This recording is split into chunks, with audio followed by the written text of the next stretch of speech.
Good morning বন্ধুরা, আমি তিতির। আমার একটা নতুন ব্লগে তোমাদের প্রত্যেককে অনেক অনেক স্বাগত। আজকে হচ্ছে সোমবার, মানে সপ্তাহের একদম শুরু। বেশ ব্যস্ততা দিয়ে আজকে সকাল থেকে দিনটা শুরু হয়েছে। শাশ্বত অফিস বেরিয়ে গেছে, আর্যকে তো সকালবেলায় স্কুলে দিয়ে এসেছি। আর্যকে না স্কুলে দিতে আমরা দুজনেই যাই, মানে শাশ্বত স্কুটিতে নিয়ে যায় ওকে, আমিও সাথে যাই। তো যাই হোক, আর্যবাবু স্কুলে চলে গেছে, এসে খাওয়া দাওয়া করে শাশ্বত টিফিন নিয়ে বেরিয়ে গেছে। এখন ঘরের একটু টুকটাক কাজকর্ম করব, করে আমি ওকে ওই 10টা বাজতে 10 নাগাদ বেরোই স্কুল থেকে আনতে যাওয়ার জন্য। তো আজকেও যথারীতি এখন জানলাটা খুললাম, কিন্তু প্রচণ্ড গরম, রোদ যথারীতি মানে চলছে এই সপ্তাহটা। তোমরা যে যেখানে আছো সেখানে একই রকম অবস্থা। কলকাতাতেও প্রচণ্ড গরম, সব জায়গাতেই প্রচণ্ড গরম। তার মধ্যেই কাজকর্ম সমস্ত কিছু করতে হচ্ছে। যতটা সম্ভব তাড়াতাড়ি ঘরের মধ্যে ঢুকে পড়ার চেষ্টা করছি। যাদের কাজের জন্য বাইরে বেরোতে হয় তাদের তো বেরোতেই হবে। তো সেটা মানে যারা বাইরেই কাজ, রাস্তাতেই যে বেরোতে হচ্ছে, তাদের আমি ভাবি মানে আমরা বাড়ির ভেতরে থেকেই এত কষ্ট, এত হাঁপিয়ে যাচ্ছি। তো যাই হোক, চলো আজকের দিনটা শুরু করছি।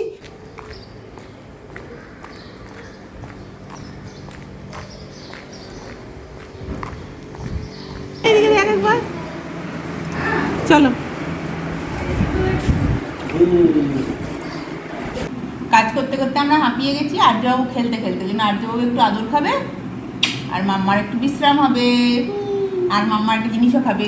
আর এই যে এইটা বানালাম, এটার মধ্যে দই তো দিয়েইছি, মানে যা যা ছিল দিয়ে দিলাম। দই, চিনি, বিট নুন এগুলো দিয়েছি, আবার লেবুও দিয়েছি, সামান্য একটু জলজিরা দিয়েছি। বাবা আজ এসে দাঁড়া, এটা এটা খাবো, এটা আমি খাবো, আর আর্যবাবু একটু আদর খাবে।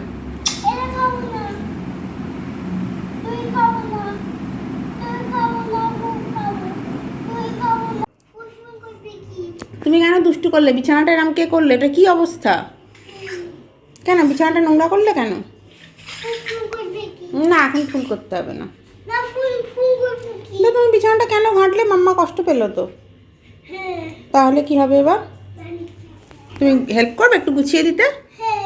ঠিক আছে। তুমি জানলা খুলেছো কেন এই গরমে? পুলিশে ধরবে তো আমাদের। হ্যাঁ বলবে, এই গরমের মধ্যে জানলা খুলে রেখেছো কেন? তাহলে জানলাগুলো দিয়ে দিতে হবে। আর বিছানাটা এরকম কেন করেছো বাবা? কি অবস্থা এটা? দেখো সব ফেলে দিয়েছো তুমি। এ বাবা, চলো পরিষ্কার করে নিয়ে দুজনে মিলে। তুমি মাম্মাকে হেল্প করবে, ওকে? না হলে কিন্তু আমি বকবো। ঘেঁটেছো যখন, তোমাকেই হেল্প করতে হবে, ওকে? হ্যাঁ, আমাকে চলো হেল্প করে দাও।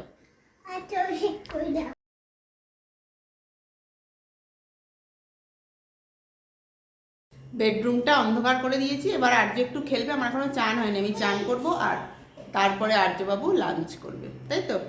খেয়ে নাও, জলটা ফিনিশ করে দাও। চলো আমি একটু ফ্রেশ হয়ে আসি। আর্যর খাবারটা রেডি করে নিয়ে চলে এসেছি। এবার ওকে খাইয়ে দিই, দেখি ঝটপট খাইয়ে দেওয়া যায় কিনা। তবে ঝটপট বলছি বটে, ঝটপট যে ব্যাপারটা হবে না সেটা বুঝতেই পারছি। এখন ওই কিছু ছবির বইটই নিয়ে আসতে হবে, ওইগুলো দেখি আর খানিকটা গল্প বলে খাওয়ানো হয়ে যাবে।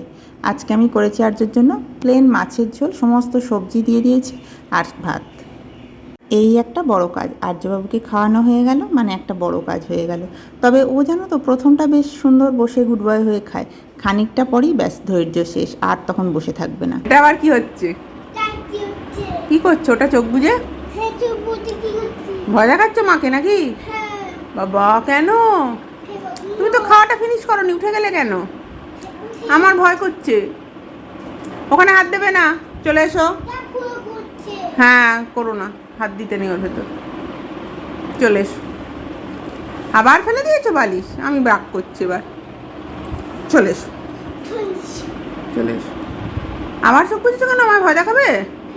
না না, আমি ভয় পাচ্ছি বাবা, ভয় দেখি। আর্যর খাওয়া তো হয়ে গেছে, তবে ও এখনো না ঘুমোয়নি। অন্যদিন ওর ঘুম পেয়ে যায়, মানে 1:30 থেকে 1:30টার মধ্যে ওকে আমি ঘুম পাড়ানোর চেষ্টা করি, কিন্তু আজকে এখন ওই 1:20-25 মতোই বাজে, মানে 1:30 বাজেনি। তো যাই হোক, ও এখনো ঘুমোয়নি, তো খেলছে একটু নিজের মতো।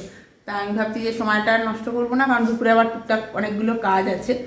তো সেই জন্য এখন ভাবছি আমি লাঞ্চটা করে নিই। তো আমি রেডি করে ফেলেছি ভাত, তো খেয়ে নিই। তোমার ঘুম পায়নি আর্য? খেলবে এখন? আচ্ছা, আর্য এখন ঘুম পায়নি, আর্য খেলবে। তো আমি খেয়ে নিই। আমাদের দুপুরের মানে খাওয়াটা, লাঞ্চটা 3 জনের 3 রকম মেনু। শাশ্বত টিফিনে আজকে নিয়ে গেছে পরোটা, তো সেই জন্য ও তো পরোটা সবজিগুলো নিয়ে গেছে, ওটা ওর একরকম। আবার আর্য বেশিরভাগ দিনই হয়, আর্য যেটা খায় বা শাশ্বতর জন্য যে তরকারিটা করি ওইটাই আর দিয়ে আমি দুপুরে খাই। আজকে দুপুরবেলায় আর্যবাবুর ছিল মাছের ঝোল, একদম পাতলা মাছের ঝোল, সব সবজি দিয়ে আর ভাত, আর কিচ্ছু না।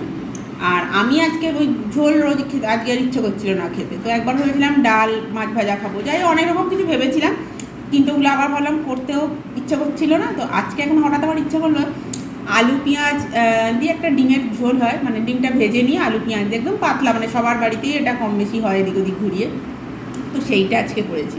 তো সেইটা একটু কুমড়ো ভাতে দিয়েছিলাম, আলু কুমড়ো ভাতে একটু ঘি দিয়ে মেখে নিয়েছি গরম ভাতের সাথে, আর ওই ডিমের ঝোলটা, আর সাথে একটুখানি আচার রেখেছি, ব্যাস। এটা হচ্ছে আমাদের লাঞ্চ। আজ আমাদের 3 জনের 3 রকম মেনু হয়েছে আর কি, মানে এটা খুব কম দিনই হয়, তো আজ বেশি রকম হয়েছে।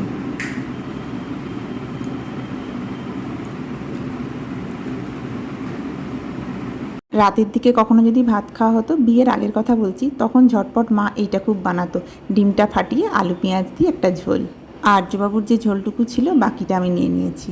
এবার আর্যবাবু ঘুমাবে। ঘুমাবে না? হ্যাঁ, এবার আমরা ঘুমাবো। সব অন্ধকার করে দিয়েছি। চলো আমরা ঘুমিয়ে পড়ি এবার একটু। ঘুমাবে না কেন? ঘুমাবে না কেন?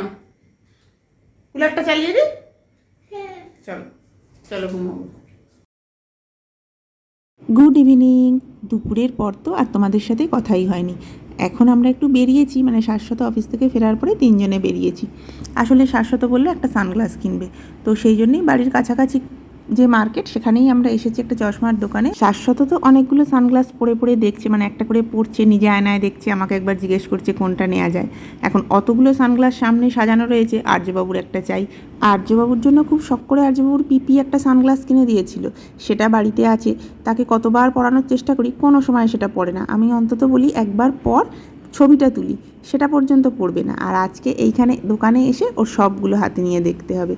তো যাই হোক, এখন আমরা দেখো সানগ্লাস তো কেনা হয়ে গেছে, চলে এসেছি সুবর্ণরেখার ধারে। এটা হচ্ছে আমার সবচেয়ে পছন্দের জায়গা। বাড়ি থেকে বাইকে আমাদের ওই 5 থেকে 7 মিনিট মতো লাগে। এখন তো রাতের বেলা অন্ধকারে, তাই নদীটা ভালো করে তোমাদের দেখাতে পারলাম না, তবে দিনের বেলায় যখন আসবো অবশ্যই একবার তোমাদের সাথে শেয়ার করব। আর এখানে না 2টো বজরংবলীর মন্দির রয়েছে, আর সামনে বসার জন্য বেশ ব্যবস্থাও আছে, মানে বেঞ্চ পাতা আছে। এটা একটা রেস্টুরেন্ট, নতুন নতুন হওয়ার পরে 1 বছর পয়লা বৈশাখে আমরা এখানে এসেছিলাম। তো আমরা এখন না এইখানেই মিনিট 15 করেই এখন বসবো, হাওয়া খেয়ে বাড়ি চলে যাব। তোমাদের সঙ্গে নতুন একটা ভিডিও নিয়ে খুব শিগগিরই দেখা হবে। তোমরা সবাই খুব ভালো থেকো, সুস্থ থেকো।